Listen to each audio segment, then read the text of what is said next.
ഊമക്കുയിൽ. രചന ആതിര ഹരി. അവതരണം സാലിം കരുളായി. ശരത്താരെയോ പ്രതീക്ഷിച്ചതുപോലെ മുറ്റത്തേക്ക് ഇറങ്ങി നിൽക്കുവാണ്. മുറ്റത്തേക്ക് കയറി വരുന്ന കാറ് കണ്ടതോ സന്തോഷത്തോടെ മുന്നോട്ട് ചെന്നു. കാറ് മുറ്റത്ത് നിർത്തി 4 ചെറുപ്പക്കാർ ഇറങ്ങി. ഹായ് മച്ചാ. അതിലൊരുത്തൻ തോളിൽ തട്ടി കെട്ടിപ്പിടിച്ചു. മറ്റു 3 പേരും അവനെ വന്ന് പുണർന്നു. അഭിനയം പൊളിഞ്ഞു അല്ലേടാ? പൊളിഞ്ഞതല്ലടാ രാവിലെ, ഇവൻ പൊളിച്ചതാ. എന്തിനടാ എല്ലാം തുറന്നു പറയാൻ പോയത്? സ്നേഹം അഭിനയിച്ച് കൂടെ നിർത്താനുള്ളതിന്. എൻ്റെ ശ്യാമേ, അഭിനയിച്ചും മടുത്തു. ഇപ്പൊ പട്ടിയുടെ മുന്നിൽ ചിക്കൻ ബിരിയാണി കൊണ്ടുവച്ച അവസ്ഥയാ. സാരല്ലടാ ശരതേ. എന്നിട്ട് എന്തേ നിന്റെ ഭാര്യ? അകത്തേക്ക് നോക്കി ക്രിസ്റ്റി ചോദിച്ചു.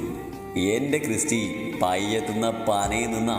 എന്തായാലും ആദ്യ ചേർച്ച് ഇവൻ തന്നെയല്ലേ. ഇവനല്ലേ കഷ്ടപ്പെടുന്ന മുഴുവൻ. വെറുതെ അടിയും വാങ്ങി. സെയിനും പറഞ്ഞു. നീ ഇങ്ങോട്ടും വരേണ്ടെന്ന് ഇത്രയും നാളും പറഞ്ഞതുകൊണ്ട് മാത്രമാണ് വരാതിരുന്നത്. ഒന്നു വിളിക്കടാ, കാണട്ടെ. ശ്യാം അകത്തേക്ക് നോക്കി പറഞ്ഞു. ബാടാ, അകത്തേക്ക് വാ. ഞാൻ പറഞ്ഞില്ലേ, രാവിലത്തെ ആ പ്രശ്നത്തിൽ ഏതെങ്കിലും മൂലയിരുന്ന് മോങ്ങുന്നുണ്ടാകും. ഡാ, രാവിലെ വന്ന് ചെറുക്ക എങ്ങനെ ഉണ്ടായിരുന്നടാ? രാഹുൽ ചോദിച്ചു. കൊള്ളാം, തേരക്കേടില്ല, ശരത്ത് പറഞ്ഞു. ശരത്ത് 4 പേരെയും കൊണ്ട് അകത്തേക്ക് കയറി. നിള നിള, കുറച്ച് വെള്ളം എടുത്തേ. അടുക്കളയുടെ ഒരു മൂലയിൽ നിന്ന് ചിന്തിക്കുന്നവൾ പുറത്ത് കാറ് വന്നൊന്നും അറിഞ്ഞില്ല. ശരത്തിന്റെ വിളി കേട്ട് പെട്ടെന്ന് എഴുന്നേറ്റ് മുഖം തുറച്ച് കുറച്ച് വെള്ളം എടുത്ത് ഹാളിലേക്ക് ചെന്നു. ഡൈനിങ് ടേബിളിന് ചുറ്റും മദ്യസേവനം നടത്താനായി ഇരിക്കുന്നവരെ അവൾ അമ്പരപ്പോടെ നോക്കി. എന്താടി അവിടെ നിൽക്കുന്നേ? ഇവിടെ കൊണ്ടുവെക്ക്. പോയി 4-5 ഗ്ലാസും കുറച്ചുകൂടെ വെള്ളവും തൊട്ടുകൂട്ടാനും വല്ലത് എടുക്ക്. ശരത്ത് ശാസനയോടെ പറഞ്ഞതും അവൾ അകത്തേക്ക് പോയി. എന്തിനോ വേണ്ടി പിന്നെയും അവളുടെ കണ്ണുകൾ നിറയുന്നു. അവളിൽ തന്നെ തറഞ്ഞിരുന്ന 4 ജോഡി കണ്ണുകളിലെ തിളക്കം ശരത്ത് ശ്രദ്ധിച്ചിരുന്നു. അവനൊന്ന് ചിരിച്ചു. എൻ്റെ പൊന്നടാ, അവൾ ഒന്നുകൂടെ കൊഴുത്തല്ലോ, ശ്യാമ പറഞ്ഞു. എങ്ങനെ ആകാതിരിക്കും? 1 അല്ല 2 സന്താനങ്ങളല്ലേ വയറ്റി കിടക്കുന്നത്, ശരത്ത് ദേഷ്യത്തോടെ പറഞ്ഞു. പോട്ടടാ. സിദ്ധു ഓഫീസിലേക്ക് ചെന്നപ്പോൾ കാർത്തി വലിയ ആലോചനയിലായിരുന്നു. താൻ വന്നതൊന്നും അവൻ അറിഞ്ഞില്ല. സിദ്ധു ലാബ് ടേബിളിലേക്ക് വെച്ച് കോട്ട് ചെയറിലേക്ക് ഇട്ടു. ഡാ, ആ മുംബൈ കമ്പനിയുടെ പ്രോജക്റ്റുമായി മുന്നോട്ട് പോകണോ? എനിക്കൊന്നും അവരുടെ അപ്രോച്ചൊന്നും പേടിക്കുന്നില്ല. എന്താ നിനക്ക് തോന്നുന്നത്? ലാബ് ഓണാക്കിക്കൊണ്ട് സിദ്ധു ചോദിച്ചു. എവിടുന്ന്? യാതൊരു കുൽക്കോമില്ലെന്ന് കണ്ടപ്പോൾ കാർത്തി ഒന്ന് നോക്കി. ആളീ ലോകത്തെ അല്ല. കാർത്തി, ഡാ കാർത്തി. ആ. അവൻ ഞെട്ടിയൊന്ന് മൂടി. എന്താടാ, നീ ഈ ലോകത്തൊന്നുമല്ലേ? എന്ത് പറ്റി നിനക്ക്? ഏയ്. സിദ്ധു എഴുന്നേറ്റ് വന്ന് ടേബിളിൽ ചാരി നിന്നുകൊണ്ട് കാർത്തിയുടെ മുഖത്തേക്ക് നോക്കി. എന്താടാ? സിദ്ധു അരുമയായി ചോദിച്ചു. ഒന്നുമില്ലെന്ന് പറഞ്ഞില്ലേ? കാർത്തി പെട്ടെന്ന് ദേഷ്യപ്പെട്ടുകൊണ്ട് എഴുന്നേറ്റ് മാറി നിന്നു. ഡാ, നീ ഞാൻ ഈവനെന്തോ കാര്യമായിട്ട് പറ്റിയിട്ടുണ്ടല്ലോ, സിദ്ധു മനസ്സിലോർത്തു.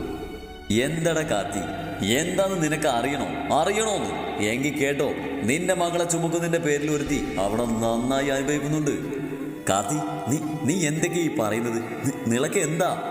കാർത്തി രാവിലെ നടന്ന കാര്യങ്ങളും ശരത്തിന്റെ സമീപനവും എല്ലാം സിദ്ധുവിനോട് പറഞ്ഞു. ഡാ, എന്നിട്ട് നീ അവളെ എന്തിനാ അവിടെ നിർത്തിയത്? അവൻ ഉപദ്രവിക്കോ? വാ, നമുക്കിപ്പൊ തന്നെ പോകാം. സിദ്ധു, അവളവന്റെ ഭാര്യയാണ്, അതുകൊണ്ട് നീ വാ. പറഞ്ഞുകൊണ്ട് സിദ്ധു കാറിന്റെ കീ എടുത്ത് പുറത്തേക്ക് നടന്ന് ഷർട്ടിന്റെ കൈ തിരുത്ത് കയറ്റി തലമുടിയിൽ കൊരുത്ത് വലിച്ചു. താൻ കണ്ട സ്വപ്നത്തിലെ ദുസ്സൂചന ഇതായിരുന്നു. കാർത്തിയും ഓടി വന്ന് കാറിലേക്ക് കയറി. ഇതേ സമയം ശരത്തും കൂട്ടുകാരും നിളയെ അകത്തേക്ക് വിടാതെ ഒഴിഞ്ഞുകൊണ്ടിരിക്കുകയാണ്. വയറ്റിൽ കിടക്കുന്ന ഈ സാധനങ്ങൾക്ക് വേണ്ടിയാണ് നീ എന്നെ നിന്റെ ശരീരത്തിൽ തൊടാൻ സമ്മതിക്കാത്തതെങ്കിൽ വല്ലവനെയും പിള്ളേരെ ചുമക്കേണ്ടടി. അതുങ്ങളങ്ങ് കൊന്നു കളഞ്ഞേക്ക്. നിനക്ക് കുട്ടികളല്ലേ വേണ്ടത്? ഞാൻ തരാം, വാ. കുടിച്ചിലേക്ക് കെട്ട് ശരത്ത് അവളോട് പറയുന്നത് കേട്ടുകൊണ്ടാണ് സിദ്ധുവും കാർത്തിയും കാറിൽ നിന്നിറങ്ങുന്നത്. സിദ്ധു, നിക്ക്, അകത്ത് ആരുണ്ട്? ദേ, കാറ് കണ്ടില്ലേ? ഡോ, ആ നായിന്റെ മോൻ പറയുന്നത് കേട്ടില്ലേ? അവന് രാവിലെ കിട്ടിയത് പോരാ. എന്താണ് നിനക്ക് അറിയുന്നത്? അവളും അവളുടെ ഒരു മക്കളും. എന്നെ കൊന്നാലും എന്റെ മക്കളെ നശിപ്പിക്കാൻ ഞാൻ സമ്മതിക്കില്ല, നിള കരഞ്ഞുകൊണ്ട് കൈകൾ കൊണ്ട് ശരത്തിനോട് പറഞ്ഞു. ഇവള് പറഞ്ഞതാ നിങ്ങൾക്ക് മനസ്സിലായോ? ശരത്ത് ഫ്രണ്ട്സിന് നേരെ തിരിഞ്ഞു ചോദിച്ചു. ഇല്ല എന്ന മട്ടിൽ അവരിരുന്നു. ഇവളെ കൊന്നാലും ഇവളുടെ മക്കളെ നശിപ്പിക്കാൻ സമ്മതിക്കില്ലെന്ന് ശരത്ത് നിള പറഞ്ഞ വാക്കുകൾ പറയുന്നത് കേട്ട് സിദ്ധു കാർത്തിയുടെ മുഖത്തേക്ക് നോക്കി. അവിടെയും വല്ലാത്തൊരു മുഖമായിരുന്നു. അറിയാതെ സിദ്ധുവിന്റെ കണ്ണുകൾ നിറഞ്ഞു. എങ്കിൽ നമുക്ക് അവളിങ്ങ് കൊന്നാലോടാ ക്രിസ്റ്റി. സ്നേഹിച്ച് ആദ്യം ഞാൻ സ്നേഹിക്കാം. അതിന് ക്രിസ്റ്റി ഒരു വഷളം ചിരിച്ചിരിച്ചു. പിന്നെ ഇവർ ഓരോരുത്തരും മാറി സ്നേഹിക്കും. ഇവന്മാര് നിന്നെ സ്നേഹിക്കാൻ കുറെ നാളായി കാത്തിരുന്നതാ. ശരത് തലതാഴ്ത്തി പരിഹാസത്തോടെ അവളോട് പറഞ്ഞു. മറ്റുള്ളവർ അത് കേട്ട് ചിരിച്ചു. ഡോ, ഇവനെയൊക്കെ സ്വന്തം ഭാര്യ മറ്റുള്ളവർക്ക് കൂട്ടിക്കൊടുക്കാൻ നോക്കുന്നു. ഈ വെറി പിടിച്ച നാളെ ഞാൻ. സിദ്ധു ദേഷ്യത്തോടെ അകത്തേക്ക് പോകാൻ തുടങ്ങി. സിദ്ധു വേണ്ട, അവൾക്ക് തന്നെ ഈ സിറ്റുവേഷൻ കൈകാര്യം ചെയ്യാൻ അറിയുമെന്ന് നോക്കട്ടെ. നാളെ ഇതുപോലെ ഇനി ഉണ്ടായ എപ്പോഴും നമ്മൾ കൂടെ കാണുന്നു. അവളൊരു പെണ്ണ, പ്രതികരിക്കാൻ പഠിക്കണം. എന്നാലും അവളൊരു പാവ, ഒന്നുറക്കെ കരയാൻ പോലും അതിന്. സിദ്ധുവിന്റെ ശബ്ദം വിട്ടിരുന്നു. സിദ്ധു, ഒന്നും സംഭവിക്കില്ല, നമ്മളിവിടെ നിൽക്കൂലേ. ആരും സഹായത്തില്ലാതെ വരുമ്പോൾ സ്വയരക്ഷയ്ക്ക് ആരായാലും എന്തെങ്കിലും ചെയ്യും. എന്ത് പറയുന്നതിനാ, എൻ്റെ ആഗ്രഹങ്ങൾക്ക് വഴങ്ങി അനുസരിച്ച ഈ വയറ്റിൽ കിടക്കുന്നതിനെയും കളഞ്ഞ നിനക്കിവിടെ ജീവിക്കാം, അല്ലെങ്കിൽ ഇറങ്ങി പോകാം. അവൾ കരഞ്ഞുകൊണ്ട് ചുറ്റും നോക്കി. തന്നെ കടിച്ചു കയറാൻ ചുറ്റുമിരുന്ന നരഭോജികളുടെ മുന്നിൽ പെടുന്നതിലും നല്ലത് എൻ്റെ മകൾക്ക് വേണ്ടി ഇവിടുന്ന് ഇറങ്ങുന്നതാണ്. അവൾ സ്വയം ആലോചിച്ചുകൊണ്ട് പുറത്തേക്ക് നടന്നു. ഒന്ന് നിന്നേ, അങ്ങനെ അങ്ങ് പോകാതെ. ശരത്ത് ആടിയാടി അവളുടെ അടുത്തേക്ക് വന്ന് തോളിൽ കൈവച്ചു. പോകാൻ തീരുമാനിച്ച സ്ഥിതിക്ക് നല്ലൊരു ട്രീറ്റ് തന്നു വിടാം. ഇവിടെ വാടി. അവനവളെ പിടിച്ച് വലിച്ചു. അവളവനെ തള്ളി മാറ്റി പുറത്തേക്ക് ഓടി. പേടിക്കടാ അവളെ. അവന്മാരെല്ലാം എഴുന്നേറ്റ് പുറത്തേക്ക് പാഞ്ഞു. പുറത്തു നിൽക്കുന്ന സിദ്ധുവിനെയും കാത്തിയെയും കണ്ടവൾ എന്തോ ആശ്വാസത്തോടെ മുന്നിൽ നിന്ന് സിദ്ധുവിനെ മുറുകെ പുണർന്നു. അവൻ്റെ നെഞ്ചിലേക്ക് തലവെച്ച് മൗനമായി കരഞ്ഞു. സിദ്ധു തരിച്ചു പോയി. ശരീരം മുഴുവൻ അവളുടെ ചൂട് താൻ അറിയുന്നു. പാവം അതുപോലെ പേടിച്ചിട്ടുണ്ടെന്ന് അവന് മനസ്സിലായി. അവളുടെ കണ്ണുനീർ കൊണ്ട് തന്നെ നെഞ്ചു നനയുന്നത് അവൻ അറിഞ്ഞു. കൈകൾ ഉയർത്തി അവളെ തലോടാൻ ഒരുങ്ങുന്നതിന് മുമ്പേ ശരത്തും കൂട്ടുകാരും അവളുടെ അടുത്തേക്ക് വന്നു. ഡേയ്!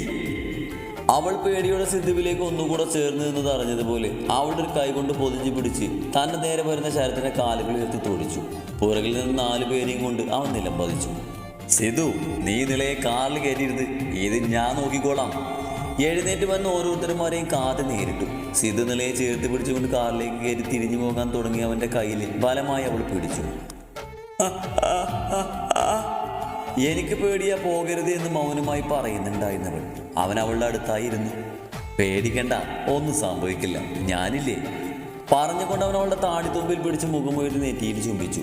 പെട്ടെന്ന് ചുംബിച്ചു പോയതാണ്. അവളുടെ നിറയുന്ന കണ്ണുകൾ കണ്ട് അവളിൽ നിന്ന് അകന്നു മാറി. താൻ ചെയ്ത് തെറ്റായി പോയെന്ന് അവന് തോന്നി. വേഗം അവൻ പുറത്തേക്ക് ഇറങ്ങി. നില സീറ്റിലേക്ക് കണ്ണുകളടിച്ച് ചാരിയിരുന്നു. സിദ്ധു വന്നപ്പോഴേക്കും കാർത്തി എല്ലാവരെയും അടിച്ചൊതുക്കിയിരുന്നു. ഭിത്തിയിലടി കൊണ്ട് ചാരി അവശനായിരിക്കുന്ന ശരത്തിൻ്റെ അടുത്തേക്കാണ് സിദ്ധു ചെന്നത്. സിദ്ധുവിനെ കണ്ടതും ശരത്ത് പതിയെ എഴുന്നേറ്റു. നാണമില്ലല്ലോടാ ആണെന്ന് പറഞ്ഞ് നടക്കാൻ. പറഞ്ഞുകൊണ്ട് സിദ്ധു തിരിഞ്ഞു നടന്നു. എന്തോന്നും മറന്നല്ലോ. പറഞ്ഞുകൊണ്ട് ശരത്തിൻ്റെ കവളിൽ ശക്തിയായി തല്ലി. ഇതെന്തിനാണെന്ന് അറിയാമോ? അവളുടെ ഉദരത്തിൽ വളർന്ന് എൻ്റെ മക്കളെ പറഞ്ഞതിന് സംസാരിക്കാനോ പ്രതികരിക്കാനോ കഴിയാത്ത അവസ്ഥയിലായിരുന്ന ശരത്ത് സിദ്ധു ഒന്നുകൂടെ കൊടുത്തു. ഇതെന്തിനാണെന്ന് അറിയാമോ? നിന്റെ ഭാര്യയെ ഉപദ്രവിക്കാൻ നോക്കിയതിനല്ല, എൻ്റെ മക്കളുടെ അമ്മയെ ഉപദ്രവിക്കാൻ ശ്രമിച്ചതിന്. പിന്നെയും കൊടുത്തു. ഇതെന്തിനാണെന്ന് അറിയാമോ? താലി കെട്ടിയ പെണ്ണിനെ നിന്റെ കൂട്ടുകാർക്ക് വീതം വെക്കാൻ ശ്രമിച്ചതിന്. വീണ്ടും കൊടുത്തു. ഇതെന്തിനാണെന്ന് അറിയാമോ? എൻ്റെ ഒരു സമാധാനത്തിന്. അത് കേട്ട് കാർത്തി ഒന്ന് ചിരിച്ചു. അപ്പോഴേക്കും ശരത്തിൻ്റെ വായിൽ നിന്നും ബ്ലഡ് ഒഴുകാൻ തുടങ്ങിയിരുന്നു. മാതിയടാ, ഇനി തലി അവൻ ചത്തുപോകും, കാർത്തി സിദ്ധുവിനോട് പറഞ്ഞു. സിദ്ധു കാലുമടക്കി അവനെ നെഞ്ചിൽ നോക്കി ശക്തിയായി ചവിട്ടി. തെറിച്ചു വീണ ശരത്തിൻ്റെ അടുത്ത് കുനിഞ്ഞു നിന്നുകൊണ്ട് സിദ്ധു പറഞ്ഞു. ഇതെന്തിനാണെന്ന് അറിയാമോ? എന്തിനാന്ന് എനിക്കും അറിയില്ല, ചുമ്മാ ഒരു രസം. ഇനി അഥവാ തിരിച്ചു തരുമെന്ന് തോന്നിയാ നീ ഓർത്തു വെച്ചോ. സിദ്ധു വാടാ, കാർത്തി സിദ്ധുവിൻ്റെ തോളിൽ പിടിച്ചുകൊണ്ട് പറഞ്ഞു. നിലത്തേക്ക് വീണ ശരത്തെ എഴുന്നേറ്റ് കൊണ്ട് വായിലെ ബ്ലഡ് തുപ്പി സിദ്ധുവിനെ നോക്കി വിളിച്ചു. ഡാ! സിദ്ധുവും കാർത്തി തിരിഞ്ഞു നോക്കി. അവളിൽ എനിക്ക് വേണ്ടത് തന്നെയല്ല നിനക്കും വേണ്ടത്. അതിനാണോ ഈ ഷോ? നിനക്ക് കിട്ടിയാൽ പോരെ, അതോ ഒറ്റയ്ക്ക് അനുഭവിക്കാനാണോ? ഡോ! സിദ്ധു പാഞ്ച് ചെന്ന് മുഷ്ടി ചുട്ടി ശരത്തിൻ്റെ മുഖത്തിനിട്ട് പാഞ്ച് ചെയ്തു. മൂക്കിൽ നിന്നും വായിൽ നിന്നും ബ്ലഡ് വരാൻ തുടങ്ങി. താഴേക്ക് വീഴാൻ തുടങ്ങിയ ശരത്തിനെ ഷർട്ടിൽ തൂക്കി പിടിച്ചു. ഡോ പുല്ലേ, സിദ്ധു അനുഭവിക്കാനെന്ന് തീരുമാനിച്ച അവൾ എൻ്റെ മാത്രം സ്വന്തമായിരിക്കും, അല്ലാതെ നിന്നെ പോലെ. പറഞ്ഞുകൊണ്ട് അവിടെ കണ്ട തൂണിലേക്ക് ശരത്തിനെ വലിച്ച് ശക്തമായി തല കൊണ്ടുപോയി ഇടിച്ചു. നിലത്തേക്ക് വീണ ശരത്തിനെ അവൻ്റെ കൂട്ടുകാർ താങ്ങിയെടുത്തു. സിദ്ധുവും കാർത്തിയും കാറിൻ്റെ അടുത്തേക്ക് ചെന്നപ്പോൾ കണ്ടു സീറ്റിലേക്ക് ചാരി കണ്ണുകളടച്ച് കിടക്കുന്നവളെ. കണ്ണുനീർ ചാലുകൾ തീർത്ത പാടുകൾ പറ്റാതെ ഇപ്പോഴും മുഴുകുന്നുണ്ട്. കൈകൾ കൊണ്ട് തൻ്റെ വയറിൽ തന്നെ തൻ്റെ മക്കളെ വലയം ചെയ്തിരുന്നു. സിദ്ധുവും കാർത്തിയും പരസ്പരം നോക്കി. സിദ്ധു ഡ്രൈവിംഗ് സീറ്റിലേക്ക് കയറി, കാർത്തി കോ ഡ്രൈവ് സീറ്റിലേക്ക്. അതറിഞ്ഞപ്പോൾ അവൾ മിഴികൾ തുറന്ന് ഡോറ് തുറന്ന് പുറത്തേക്ക് ഇറങ്ങാൻ നോക്കി. ഏയ്, താൻ എങ്ങോട്ടാ? ഞാൻ പോവാന്ന് സ്വന്തം ശരീരത്തിൽ തൊട്ടുകൊണ്ട് കൈ ഉയർത്തി കാണിച്ചു. എങ്ങോട്ട് പോകുന്ന? സിദ്ധു അവളെ തിരിഞ്ഞു നോക്കിയിരുന്ന് ചോദിച്ചതും അവൾ താരതായിത്തീരുന്നു. ഇപ്പൊ തനിക്ക് എന്നോടൊരു ഉത്തരവാദിത്തമുണ്ട്. തൻ്റെ ഉദരത്തിൽ വളരുന്ന എൻ്റെ മക്കൾ. ആ ഉത്തരവാദിത്തം തനിക്ക് നിറവേറ്റണ്ടേ? സിദ്ധു പറഞ്ഞതും അവൾ തൻ്റെ കാര്യങ്ങൾ ഒന്നുകൂടെ വയറിലേക്ക് ചേർത്തു. ഡോർ അടക്കുന്നില്ല, താൻ ഞങ്ങളുടെ കൂടെ വാ. കാർത്തി അവളുടെ മുഖത്തേക്ക് നോക്കി ചോദിച്ചു. അവളില്ലെന്ന് തല പതിയെ എനിക്ക് കണ്ണുകൾ നിറച്ച് കാണിച്ചു. പിന്നെ പിന്നെ ഇവിടെ തന്നെ നിൽക്കാനാണോ? കാർത്തി പിന്നെയും ചോദിച്ചു. ഇവിടെ നിന്ന് തൻ്റെ മക്കളെ തനിക്ക് നഷ്ടാവും. തൻ്റെ മക്കൾക്ക് വേണ്ടി ഞാൻ പോകണം. ഏട്ടൻ വരുന്നത് വരെ എവിടെയെങ്കിലും അഭയം തേടണം. ആരെയും ബുദ്ധിമുട്ടിക്കാതെ. താൻ ആരോടും തൻ്റെ ഗർഭപാത്രത്തിന് ശമ്പളം വാങ്ങിയിട്ടില്ല. എങ്കിലും എൻ്റേതല്ലെന്ന് അറിഞ്ഞിട്ടും താൻ ചതിക്കപ്പെടുന്നതെന്ന് മനസ്സിലായിട്ടും ഞാനൊരു വാടക മദറാണെങ്കിലും തൻ്റെ ഉള്ളിൽ അമ്മയെ ഉയർത്തിയ തൻ്റെ മക്കൾക്ക് അമ്മിഞ്ഞ പാലും മധുരം പകർന്നു നൽകണം.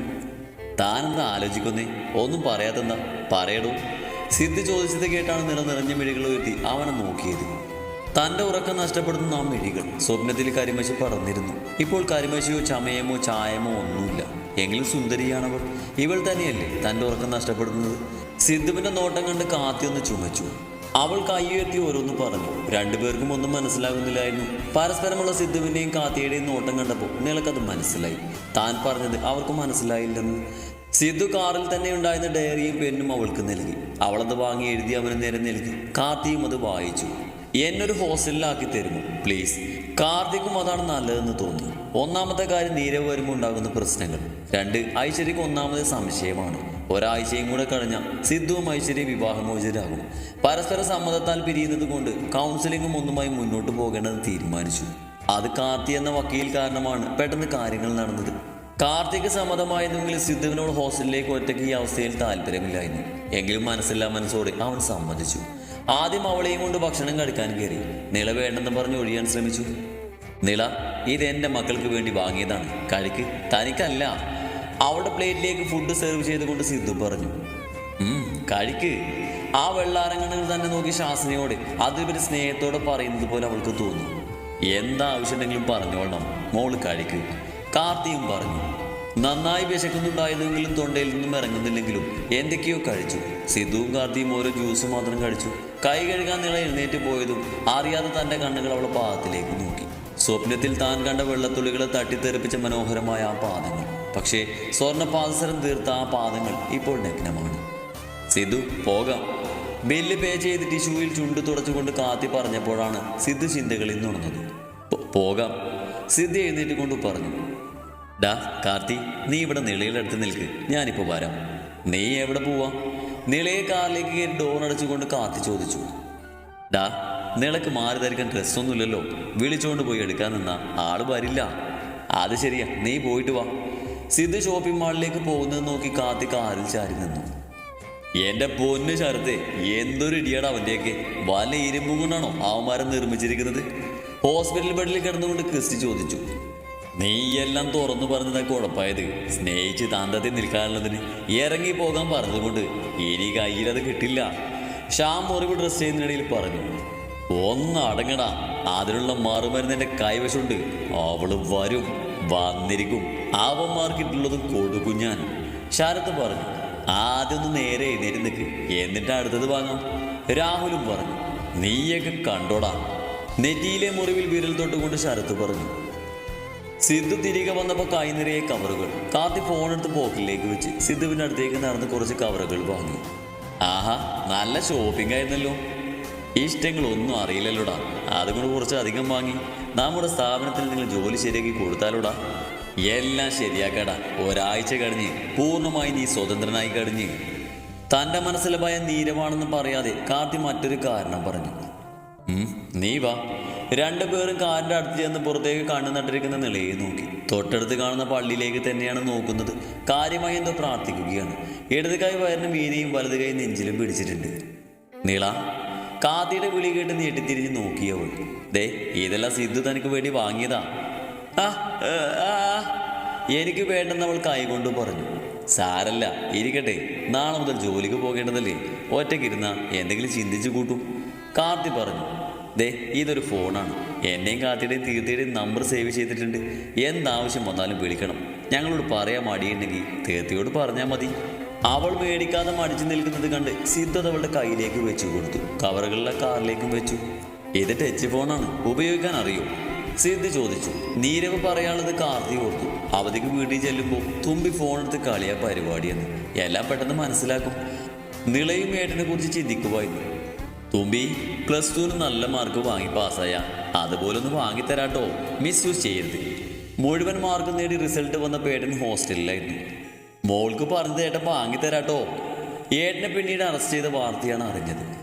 ഡോ താൻ എന്താ ആലോചിക്കുക, അത് ഉപയോഗിക്കാൻ അറിയോ? അവളവനെ നോക്കി തലയാനിക്ക്. കാർത്തി ഭാനുവിൻ്റെ നടത്തുന്ന ഹോസ്റ്റലിൽ നിർത്താം, അതാകുമ്പോൾ പേടിക്കേണ്ട, ലച്ചുവിൻ്റെ ശ്രദ്ധയും കാണും. ഡോക്ടർ ലക്ഷ്മിയുടെ അമ്മയാണ് ഭാനു. അവർ നടത്തുന്ന ഹോസ്റ്റലിൽ നിർത്താനാണ് സിദ്ധു പറഞ്ഞത്. അവളുടെ വീടിനോട് ചേർന്നാണ് ഹോസ്റ്റൽ. ഞാനത് ആലോചിച്ചത്. അവിടെ നിന്ന് ഒരു 20 മിനിറ്റ് ഉണ്ട് നിള ജോലി ചെയ്യുന്നിടത്തേക്ക് പോകാൻ. ബസ്സിന് പോകാം. പോകേണ്ടെന്ന് പറഞ്ഞാൽ ഇയാൾ കേൾക്കില്ലല്ലോ. നിളയെ നോക്കി പറഞ്ഞുകൊണ്ട് കാർത്തി കാറിലേക്ക് കയറി. സിദ്ധു കാറ് മുന്നോട്ടെടുത്തു. ഹോസ്റ്റലിന് മുന്നിൽ കാർ നിർത്തി സിദ്ധുവും കാർത്തിയും ഇറങ്ങി. വാ ഇറങ്ങി, ഡോറ് തുറന്നു കൊടുത്തുകൊണ്ട് സിദ്ധു പറഞ്ഞു. അപ്പോഴേക്കും കാർത്തി അകത്തേക്ക് പോയിരുന്നു. ഭാനുവൻ്റി